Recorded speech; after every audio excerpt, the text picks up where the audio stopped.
but a lot is happening right now, and this is having a big impact on the situation of the building of our forces in Sweden. It's not just international events, but international events are having an impact on a long-drawn process of accumulation of contradictions in Swedish society and all over Northern Europe. A few years ago, you would think about Germany, Scandinavia as kind of, with the last standing hubs of stability for capitalism. And look what is the situation now. Germany is at the core of the capitalist crisis in Europe, and Scandinavia is not so much behind. And so the discussion on world perspectives has always been, but today it's even more so the core, the center. It's so important that we, as Marxists, in every part of the world, but in Sweden also, and even more so, are aware and are understanding the processes that are happening that will have an impact on our lives and create conditions for the building of our organization. And therefore to find a way to connect with the changing consciousness around us and draw people into the organization. For some time, for many years, we have been hammering home this idea that we are approaching a turning point in the world situation. And I think since the 2008 crisis, this was clear, that capitalism had entered a completely different phase. But of course, it took many years to get to the point where we are here. And now I think we can say, without exaggeration, that we are now living through such a turning point in world relations and in the situation of capitalism throughout the world. There is a global maelstrom, a huge wind swiping the whole globe, and that's been triggered by Trump's victory in the election, in the U.S. election. I'll deal with that in a moment. But of course, there is extreme volatility in the world situation. You see it with events that have been, they're happening and have an impact on a local scale or a global scale that are kind of, suddenly coming to the fore and shaping, the perspectives. So it is extreme. This is one thing that we need to understand when we discuss perspectives. R is a scientific appraisal of the situation, but of course, it's like a complex process, and it's like we don't have a crystal ball. We don't have a crystal ball, and there are events that are more important than others that can shape, let's say, the framework in which other events then kind of can fit in. That's one of the reasons why, for example, back in October when we were drafting the World Perspective document in the International Secretariat for the World Congress that we are going to have this year in a few months, we realized that that document could have been a good document, but full of hypotheses and sub-hypotheses, all kind of connected to one big event that was the US election. And even immediately after Trump's victory, it wasn't clear exactly we knew what Trump's agenda is or was, and he kind of stick to his word, to be honest, quite a lot. But it was difficult to understand, the kind of priority, how we would move, and so on. And now we can assess that a bit more carefully, a bit more. Of course, there are a lot of hypotheses, but we can see the reality, how it's developing in full swing. And there is an extreme volatility on a world scale. Just to mention, we saw decades-long, almost impregnable regime collapse suddenly in Syria in October. We see the communists mentioned in their messages revolutionary situation developing, a revolutionary crisis developing in Serbia. That's extremely important because, and I will get back to that, because of the way also this is happening and what it shows on how consciousness evolves through struggle. And then we had most recently, you know, this war winds shaking the Indian subcontinent, the India-Pakistan, war preparations, let's say.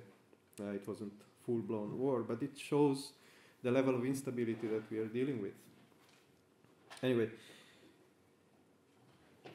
when we talk about Trump, the Trump factor, we have to understand that we're not talking just about the role of one individual in the world situation. Of course, the individual has an impact. I mean, Trump is shaping the events even through his personality and the way he's expressing and carrying out the program of his program and the program of that has become the program of the U.S. imperialists.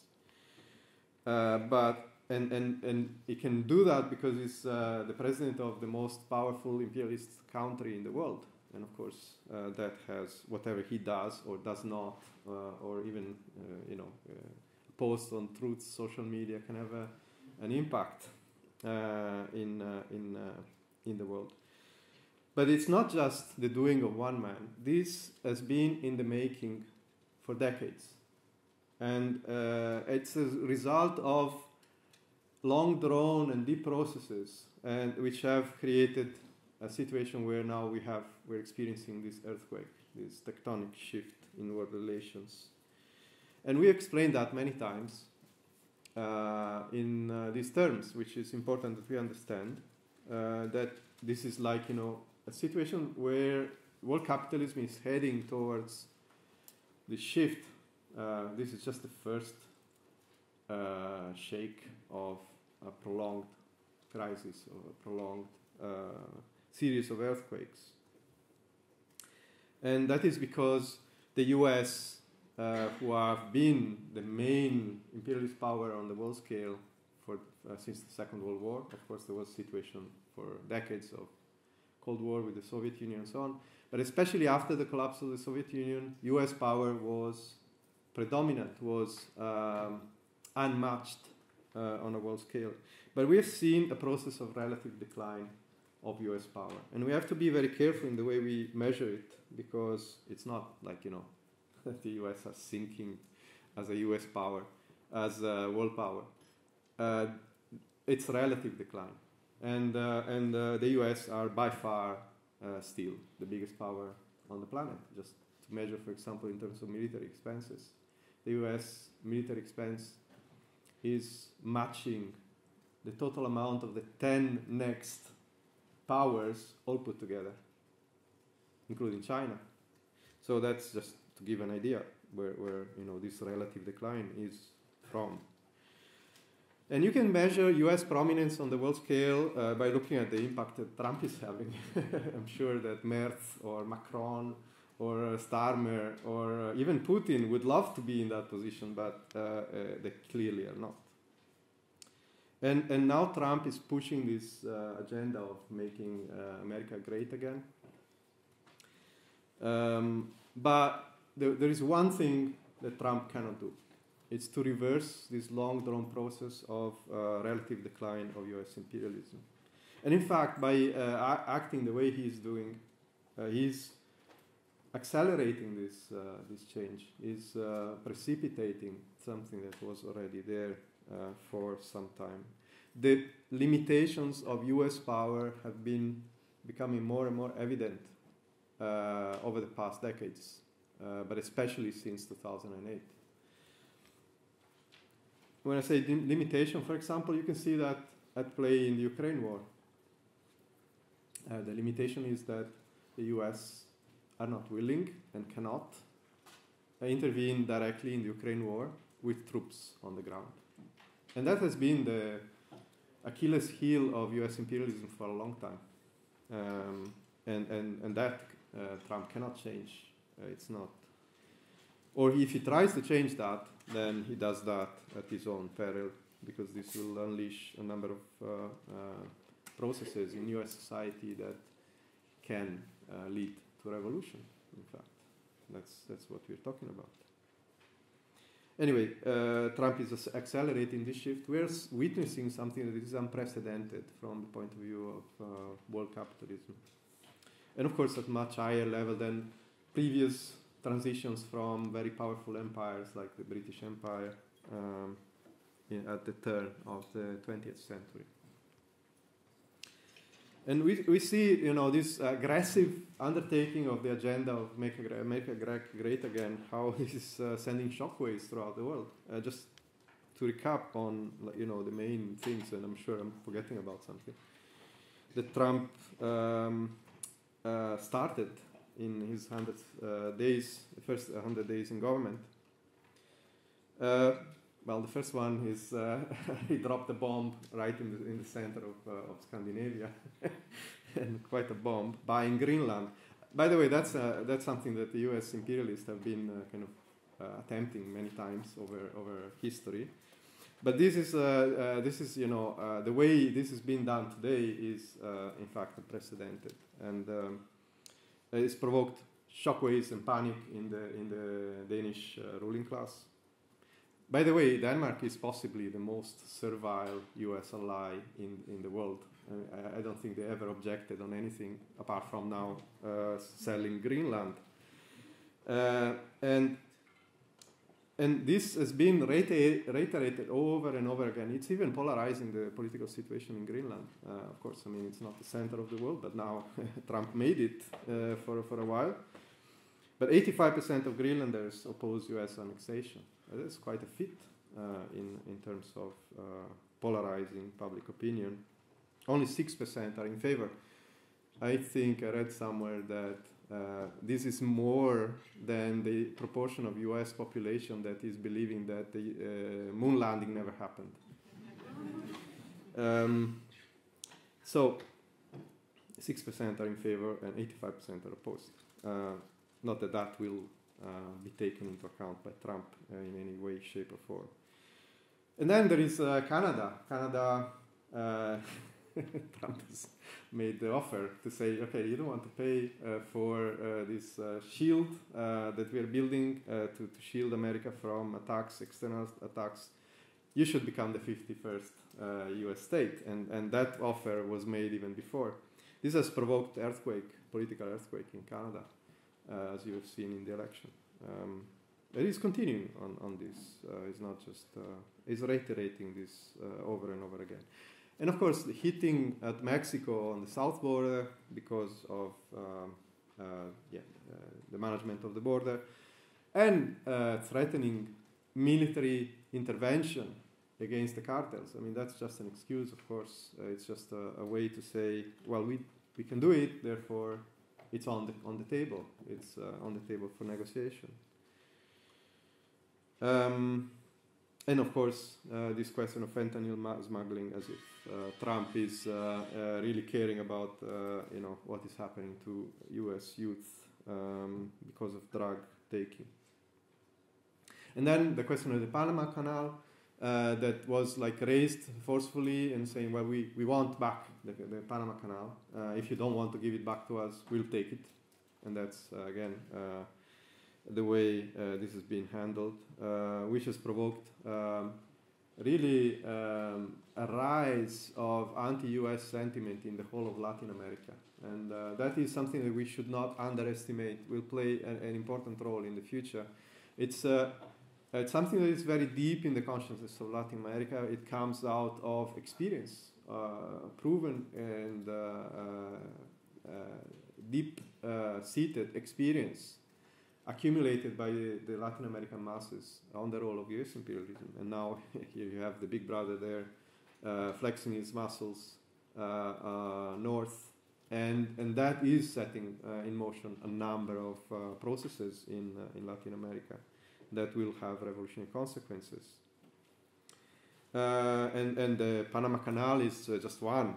All these deportations, for example, the humiliations, public humiliations of immigrants, clandestine or not, being deported, out of the US is also contributing, especially to Latin America, is also contributing to this wave of anti-US, anti-imperialist sentiment that is growing.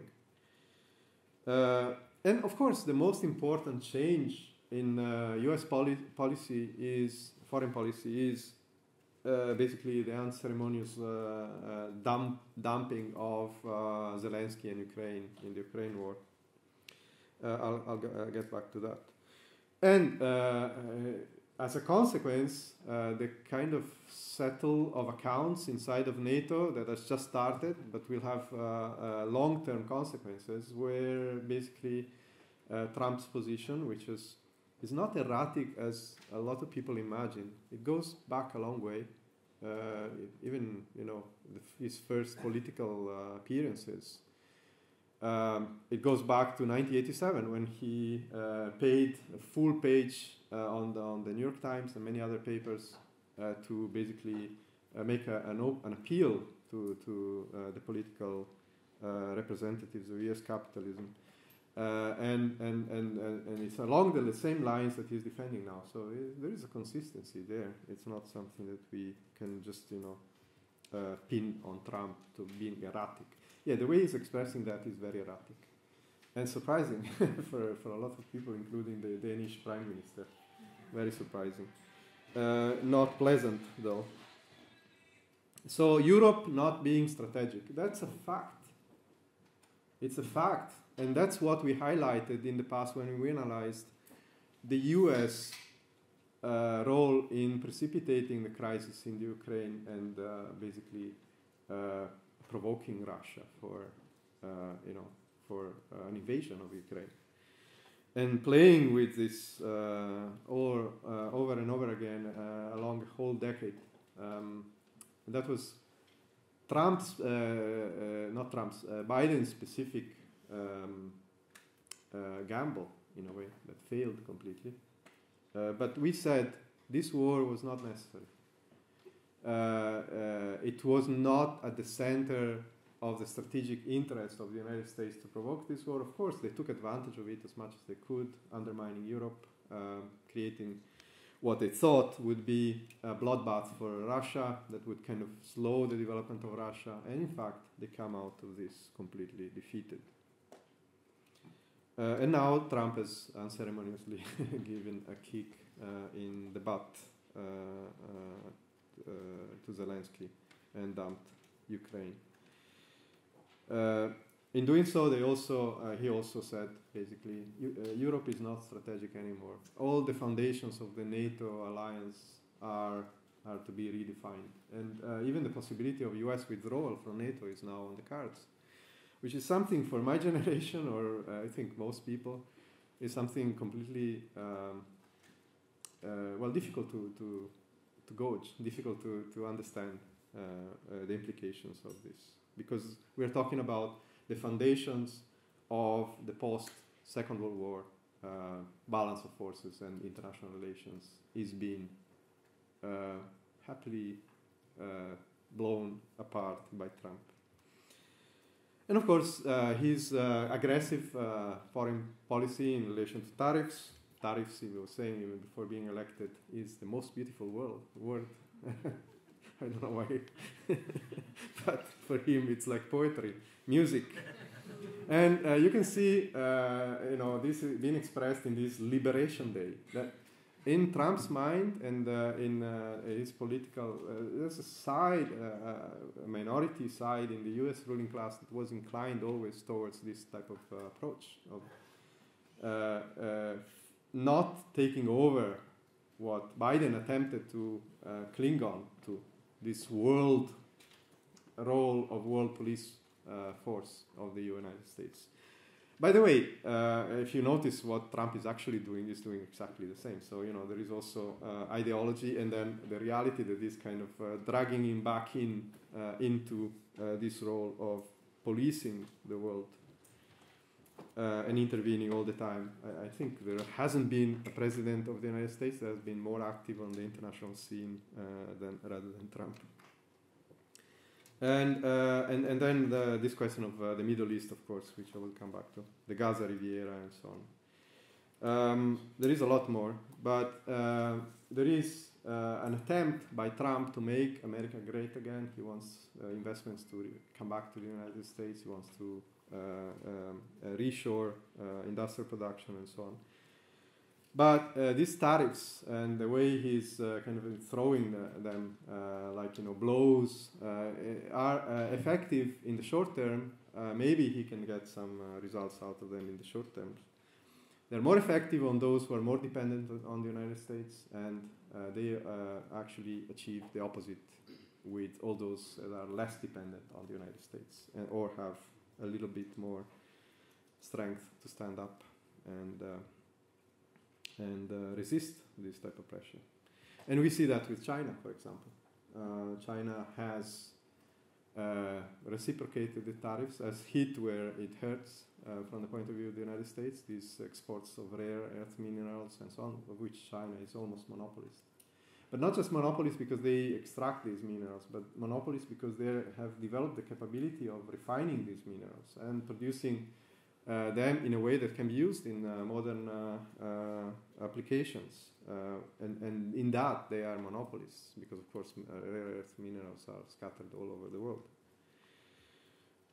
Anyway, and of course, there is the question of the Middle East.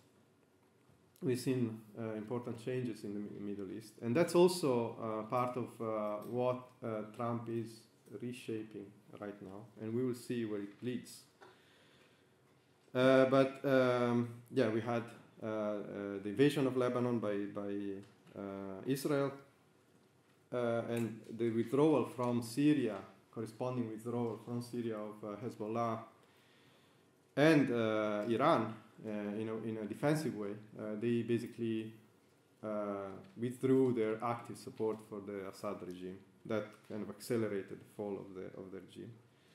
There are a lot of in this situation where there are heightened tensions and between the imperialist powers, the main imperialist powers being the United States and China, and of course, as a very secondary factor, the European capitalists and traditional imperialist powers, and Russia up to a certain level. This increasing power struggle between the main imperialist powers is creating a number of windows of opportunities for secondary powers to actually pursue aggressively their own interests. And that's the case with Turkey in relation to Syria, for example. Turkey is not a main power by any shape or form, but regionally they do have quite a strong impact on the region. And the collapse of the Assad regime, well, it had some revolutionary implications from the point of view of the energy that was expressed by the people. That is not easily. It's not easy even from the point of view of the HTS, of the Hayat Tahrir al-Sham, new power emerging in Syria, to rein in. It's a contradictory process, but in the main, it is a reactionary development that is sliding inexorably Syria towards a new civil war, and we will see about that. But the collapse of the Assad regime reveals how fragile are regimes based mostly on repression. And we should think about the implications for the rest of the Middle East, because Egypt, Jordan, Saudi Arabia are regimes based mostly on repression. And the repression has increased over the past 18 months because of the consequences, the radicalizing consequence of the Gaza genocide carried out by Israel. So there have been, Trump is betting on reaching a deal with Iran, allowing Iran to develop civil nuclear energy technologies. Well, in fact, Iran already has that. But kind of allowing him to say, well, okay, we got away with Iran stepping back from producing the nuclear bomb. And that's the basis for a deal with Iran that he wants to pursue. And he wants to pursue that in spite of Israel having consistently sabotaged any attempt and driven or creating the conditions for a war against Iran in the Middle East. In fact, Netanyahu is preparing, I'm not sure he has given up on the idea, strikes over Iran again, to hit the nuclear facilities. And Trump publicly stopped Netanyahu, saying, you don't do anything because we are negotiating, we're close to a deal, and you should not move for now, because of course Trump is not a peacemaker in that sense. He's not interested in peace. He's interested in business and making America great again. And we saw that in Yemen, for example. American bombing of Yemen was ruthless. It went on for more than 1 month. British also chipped in. That's always the role of British imperialism today. But 1 month long bombing of Yemen, apart from the suffering and the destruction and killing and destruction of infrastructure, civil infrastructure rather, had not had any impact on the Houthis' capability of defending themselves and throwing missiles at Israel or attacking the traffic in the Red Sea. So Trump kind of withdrew from this campaign and reached a deal with the Houthis. And behind the back of Netanyahu, that's also something that has changed quite a lot in relation to US policy in the Middle East. Israel, well, the idea is Israel is very important and we don't want to undermine Israel and so on, but there are other very important countries, Saudi Arabia, for example, and the Gulf states, and we're open for business with anyone, and we're not putting conditions on them. And that was one of the things that blocked the Abraham Accords, Trump's first attempt of kind of reshaping the Middle East in his first presidency, because he wanted Saudi Arabia to recognize Israel and establish normalized ties with Israel. But that's the death sentence for Saudi Arabia's regime, and they're not willing to do that. It's clear. They're fine with all back dealings and all sorts of things that are not done in the open. But they don't want that to be official policy of the regime. And so Trump just dropped that. And he, in his tour of the Middle East now, he has reached important deals with all the Gulf monarchies, Saudi Arabia, Emirates, Qatar, and so on, with no strings attached. There are no strings attached. And in fact, this normalization with Israel is off the card right now. And it would be a mistake from point of view of Trump to insist on that, because to insist on that means undermining these regimes.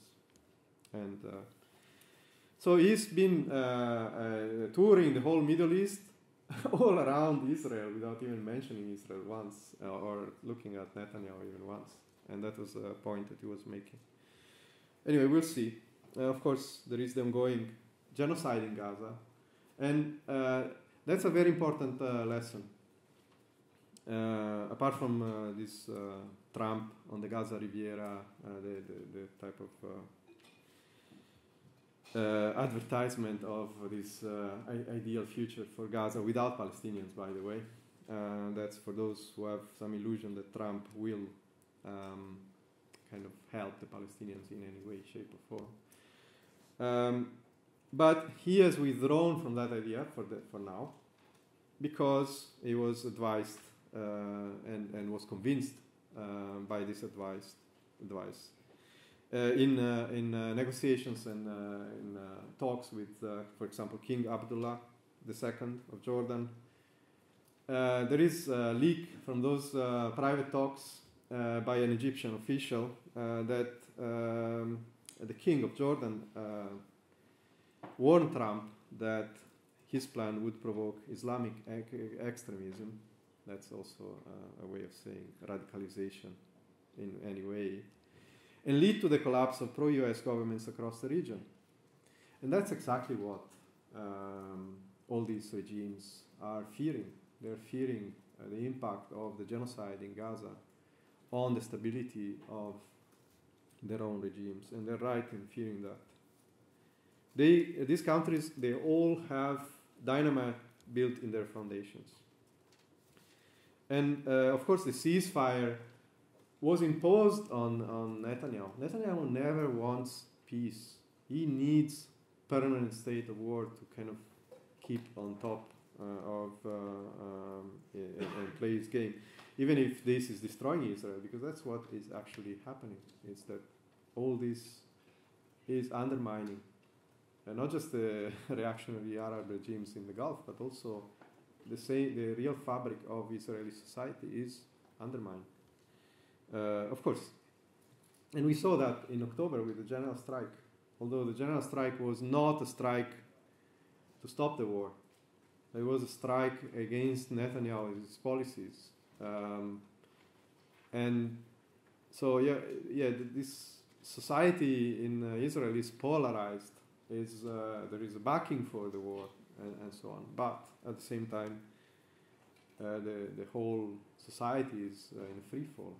It's really severely undermined. So this will have consequences, and the crisis is on the cards, even in Israel.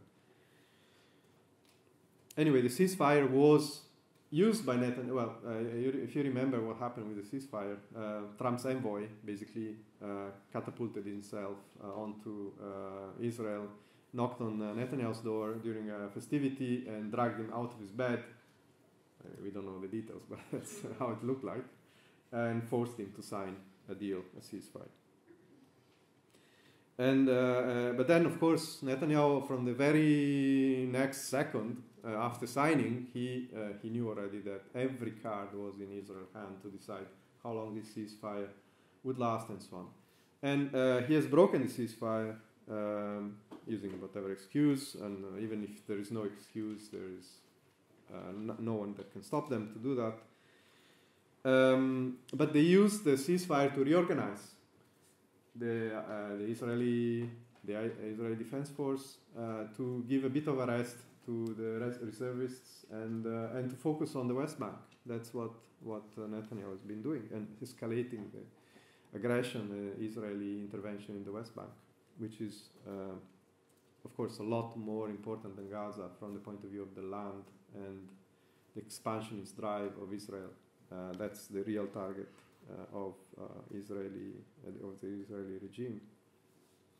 And of course, he also sees the opportunity of the collapse of the Assad regime to get another slice of Syria as well.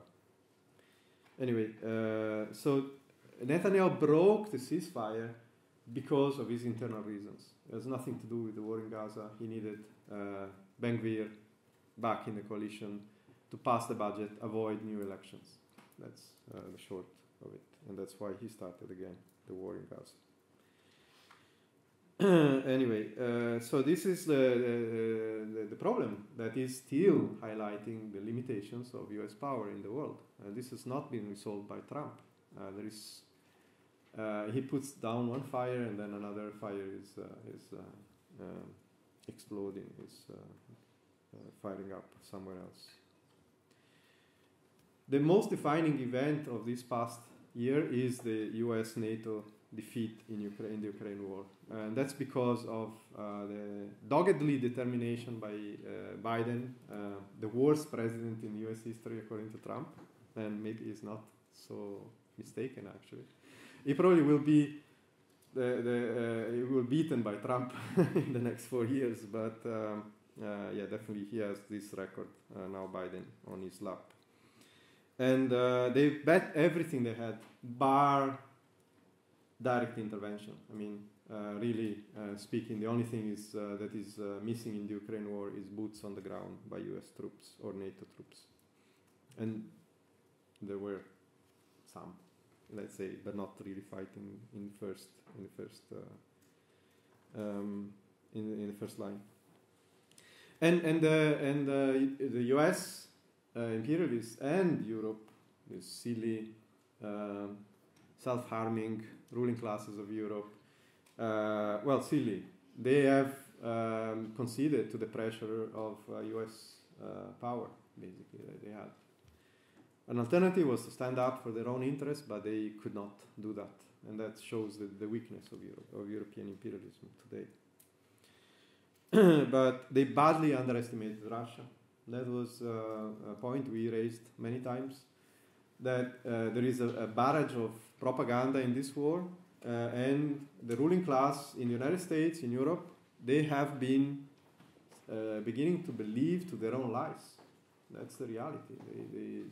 Their behavior cannot be explained otherwise.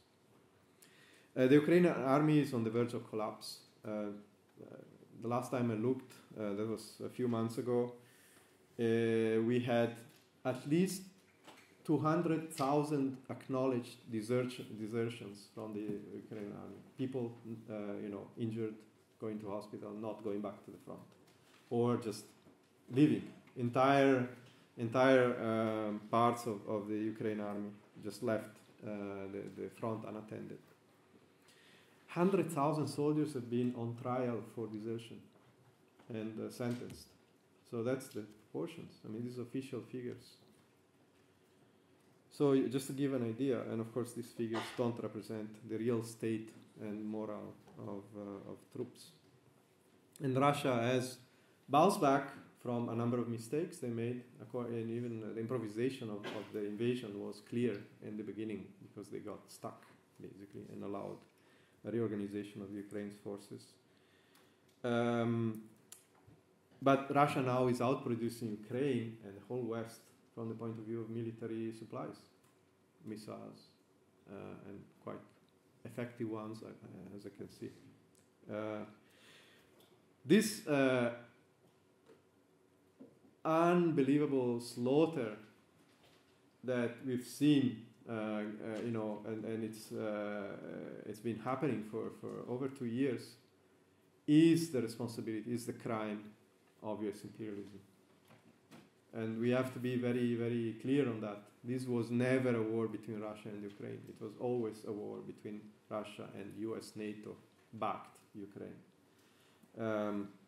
So that this change in the situation is going to have profound impact on the relations, on world relations, and it is having that. For example, you can see the consequences for Europe.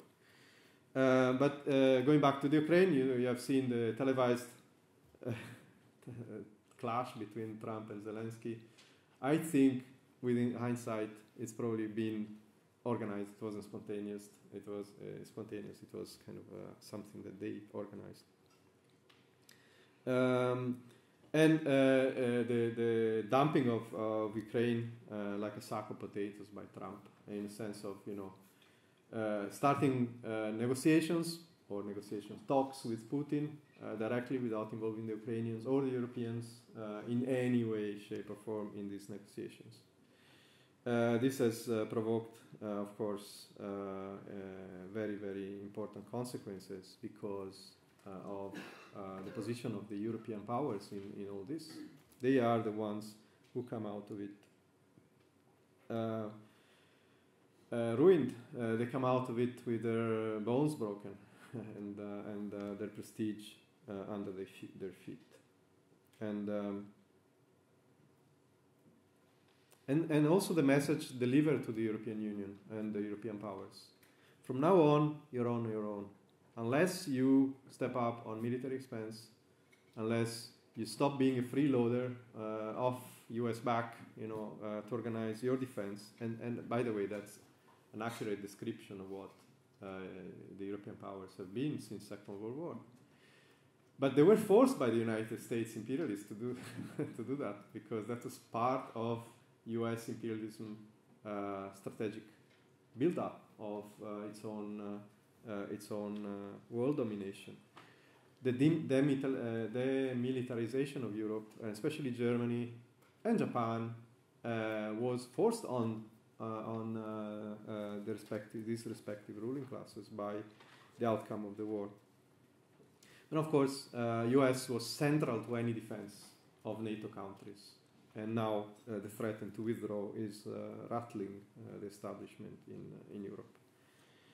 And then you have this really grotesque attempt to make a coalition of the willing. Everyone is going in its own direction. And Tusk is saying Poland can host nuclear weapons, and so on and so forth. But they agree on one thing, this rearmament.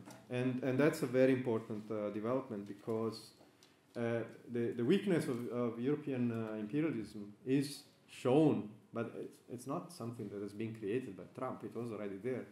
It's not Trump that kicked out France from Africa, one country after another.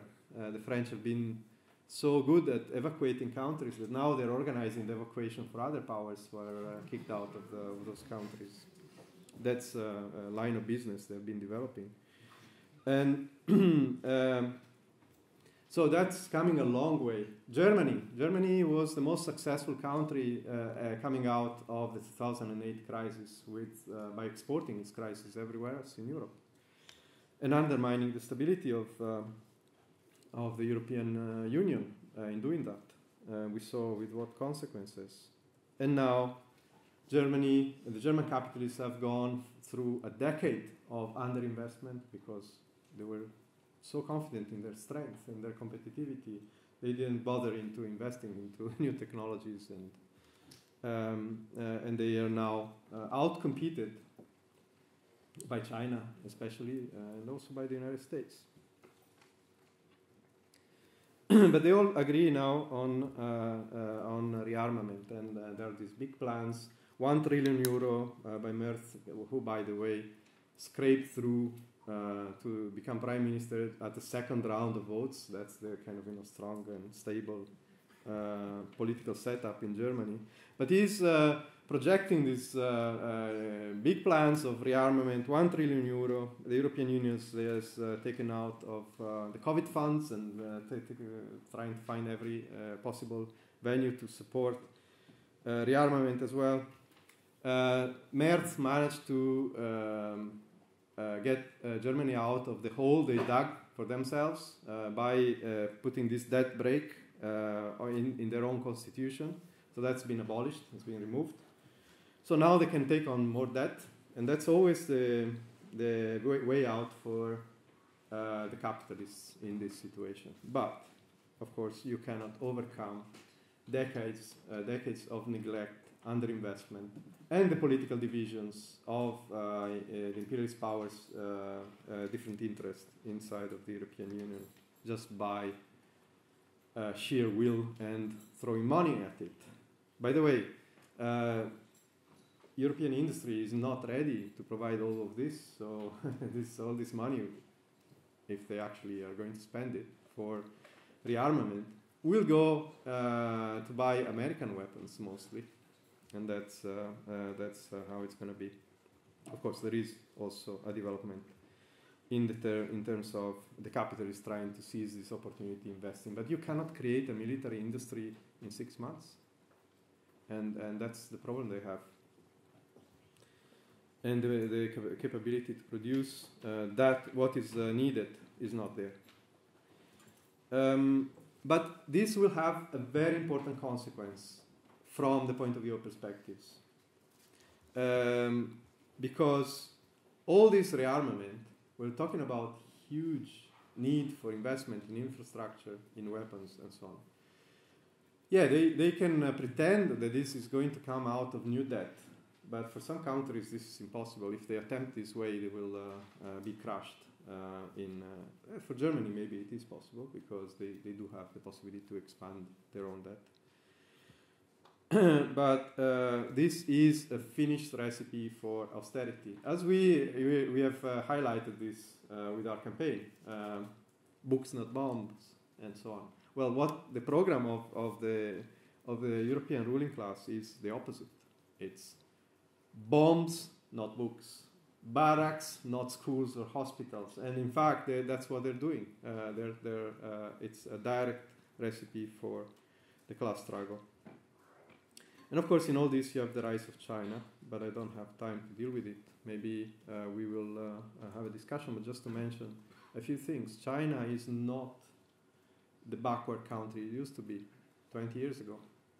They were kind of followers. Now they have an edge on a number of important technological new fields. For example, well, we see that in electric vehicles. One can say, well, okay, you are not going to conquer the world with electric vehicles, but the car industry is kind of summing up a lot more than the actual production of cars. It's everything around it. Like, for example, self-driving vehicles means that they have artificial intelligence, and this artificial intelligence is not far away from the most advanced artificial intelligence developed by the United States. By the way, when DeepSeek was revealed, the capability of this DeepSeek were revealed to the world, that produced a collapse in the stock exchange in America, the tech stock exchange, and that's how dangerous this situation has become in terms of competition. And of course, China, this has huge implications for Chinese military capability. We're not talking about electric vehicles here. We're talking about long-range missiles. They're more advanced than the United States in that field. And of course, artificial intelligence has a lot of military applications that you can imagine. And drones. And of course, America has the most sophisticated drones, but one drone is worth $60 million, and Iran is capable of producing slightly worse drones, but they cost $100,000. So you compare how that plays out in a war. and so this is the underlying major contradiction that Trump's policies are attempting to resolve. Make America great again, but to deal with China. This is the main contradiction. Now, that was already there in the past. On the agenda, as the main item on the agenda of U.S. imperialism. If you look back at studies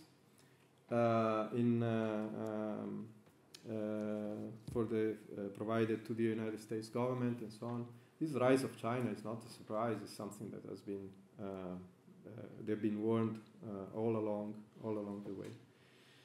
And in fact, Trump's policies are increasing the tendency of a number of countries to bypass the United States.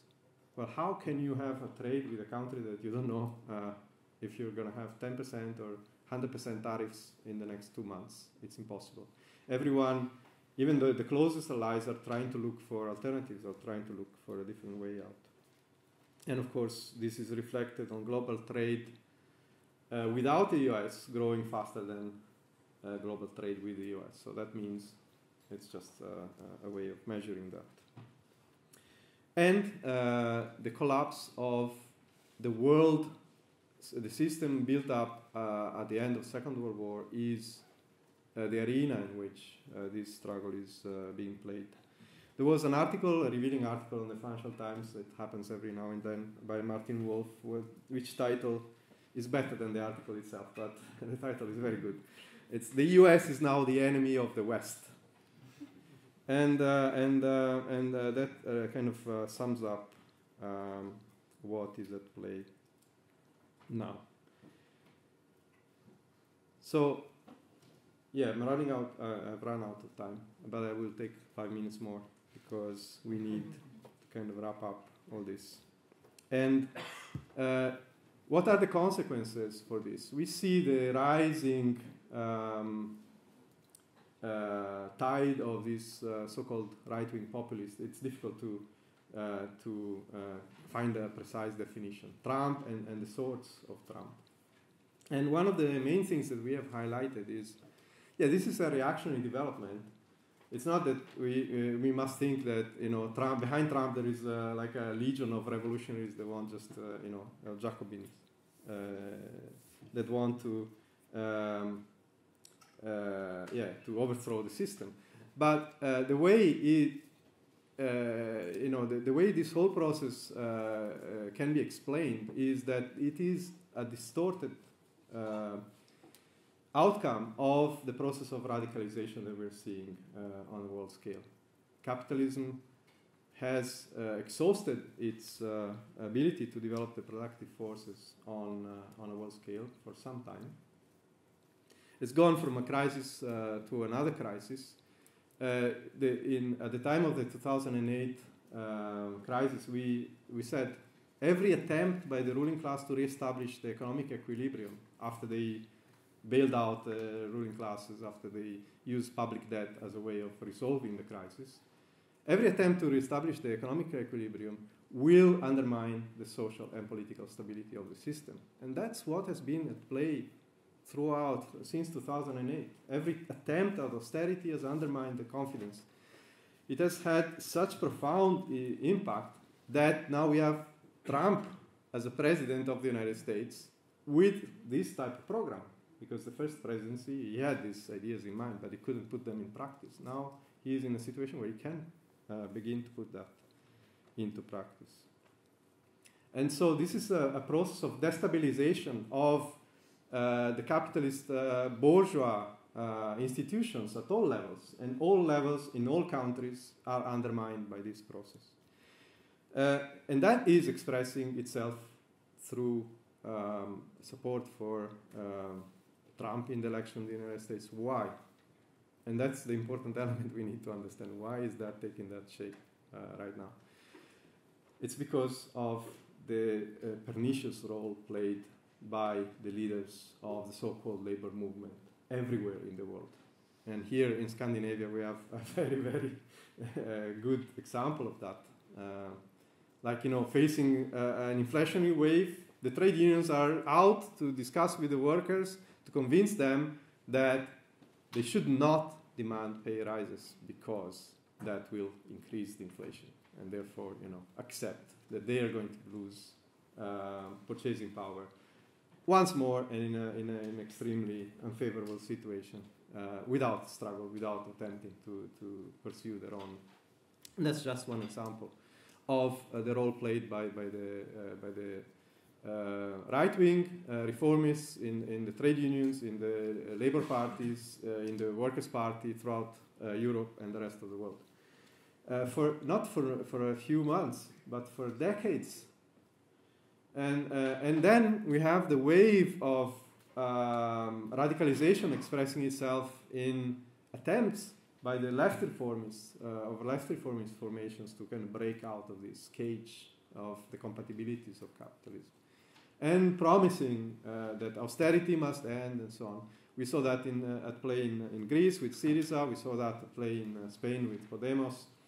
And in many other countries, it took different forms. In Britain with Corbyn, United States with Sanders, the illusions around Sanders, although we cannot talk strictly about Workers' Party there because there's no Workers' Party.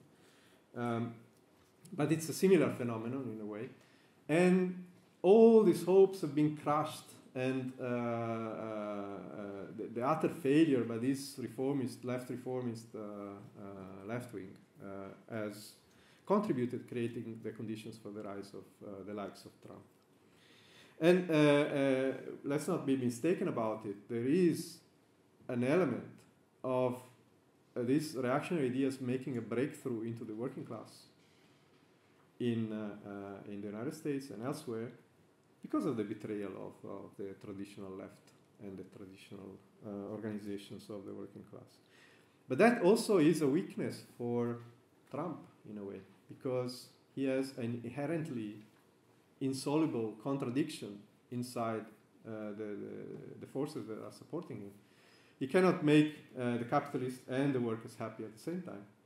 That's something that even Trump cannot do. He can promise it, but not really deliver on that. So this will be clarified by events. And events is the most important thing that will change the consciousness, as we've seen the consciousness changing through the hard knocks of events. And that applies everywhere.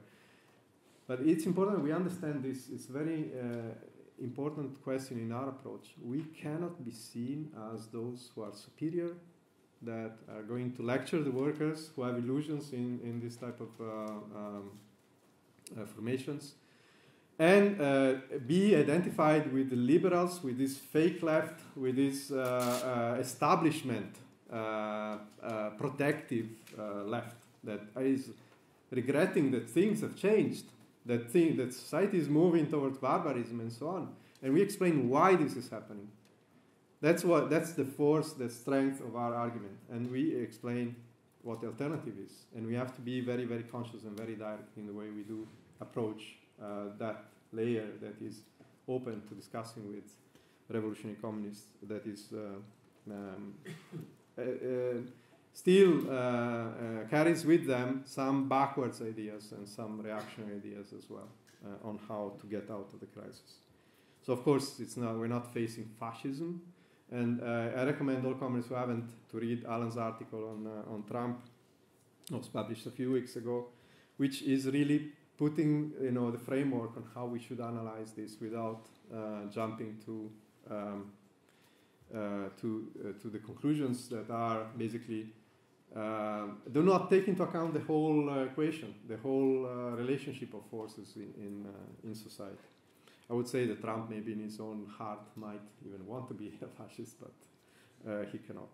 And that's the difference between us and the Ocasio-Cortez of this world that are just, now jumping up and down and saying there is the threat of authoritarianism and so on. In fact, Trump is carrying out his program by using the powers at his disposal given to him by bourgeois democracy. And that's really in a very unusual way, but he's doing that. And underneath there is this accumulation of rage, of class rage, that you can see at all levels in every country. And the hatred for the establishment, hatred for the super rich and the capitalists is at the root of this process when it touches the working class, of course. We're not talking about other elements, many petty bourgeois supporters or those who are storming the Capitol, even though even between them you can find these type of elements, but I would say that's a different question. So just to finish, when we're talking about the present situation, you can see that there are a lot of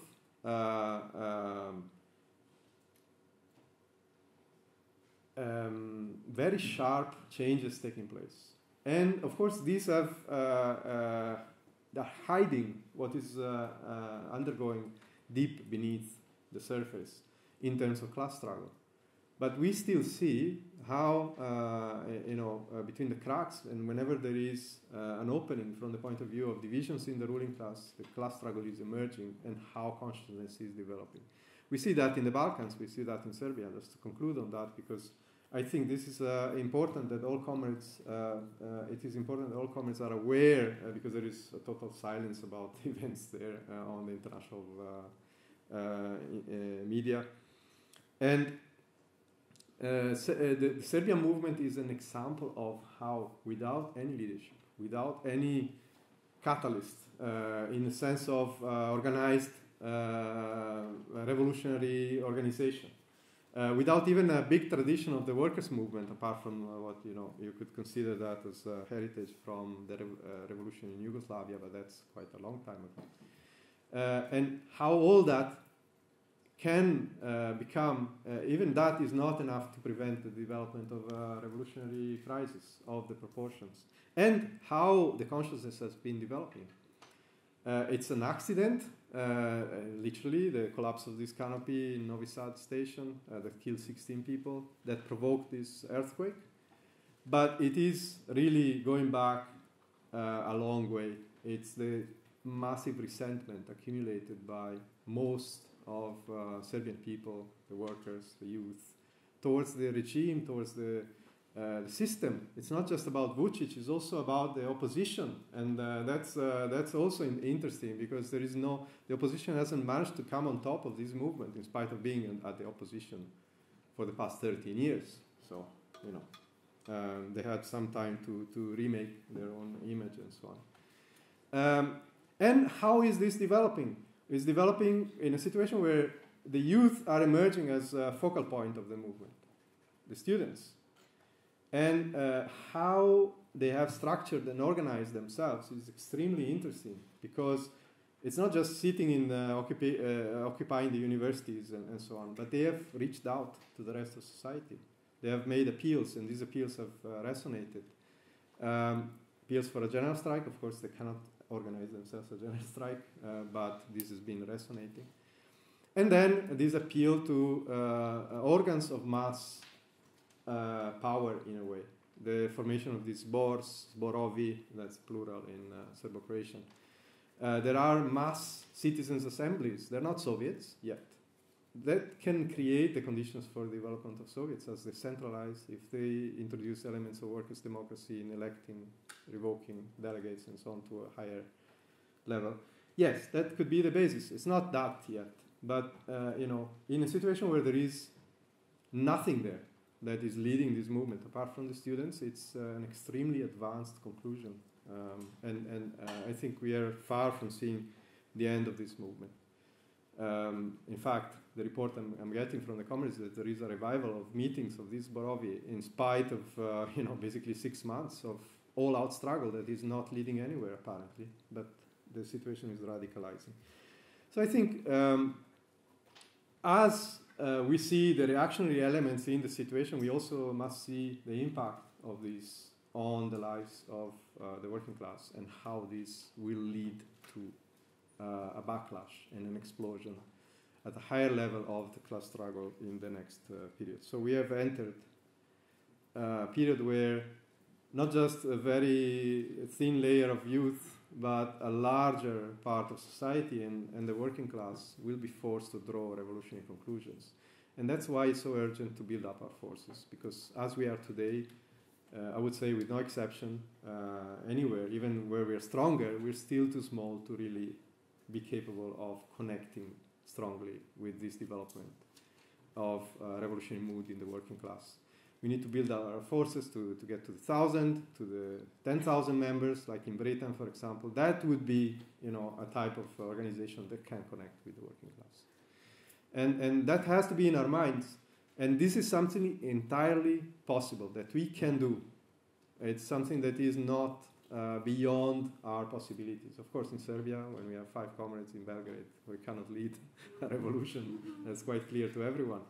But we can intervene, we can learn, we can use these lessons as a teaching ground for the whole international. That's our strength. That's what we are going to do in the future. Thank you.